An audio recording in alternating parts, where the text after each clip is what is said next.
Durante as festas do Albariño, saltou a alarma de que en algúns concertos estaban picando a mozas que estaban a sufrir mareos e náuseas. Uns rumores que foron desmentidos pola Dirección da Área Sanitaria, advertindo que ningún centro médico nin hospital atenderan a ningunha moza con molestias derivadas dunha picada, e polas forzas de seguridade, que tampouco rexistraron ningunha denuncia. Aínda así, houbo rapazas que continuaron asegurando que sufriran algún tipo de picada.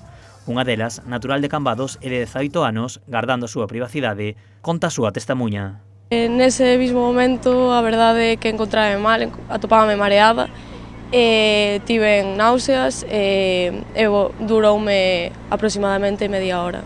A rapaza atopábase na praza do Concello gozando da actuación do combo dominicano.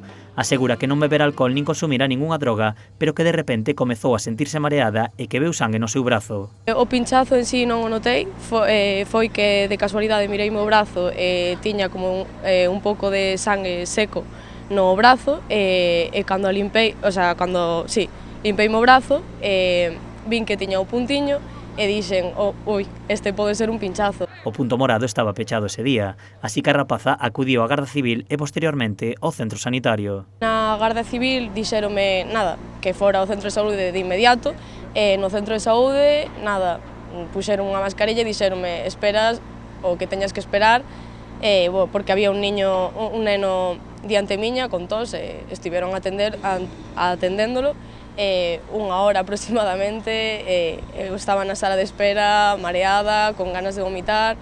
A moza lamenta que no centro sanitario non lle fixeron ningunha proba. A mí dixéronme que non sabían fixo se era un pinchazo ou non, unha picada e non sei basicamente se foi ou non unha picada porque non me fixeron ningunha proba para sabelo se tiña algunha droga ou algo e tampouco fixeron a proba do VIH ni nada. A verdade non sei con que me poideron pinchar.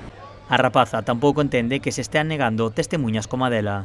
A verdade pareceme mal porque teño coñecidas que foron ao centro de saúde e non lles quixeron facer as probas e foron ao centro privado e no centro privado si deron positivo en algunha droga e ademais tiveron que facerlle tamén a vacuna preventiva. A verdade pareceme unha risa que tomen este tema así cando en verdade é unha cousa que pasa. A pesar das declaracións, dende o Sergas, as forzas de seguridade e as administracións insisten en que non se rexistrou nin se denunciou ningún caso con síntomas derivados dunha picada. Atendendo a ambas versións, non se pode determinar se houbo picadas, se no caso de que existisen contiñan algunha sustancia ou se os danos foron provocados por algunha persoa buscando causar medo e confusión.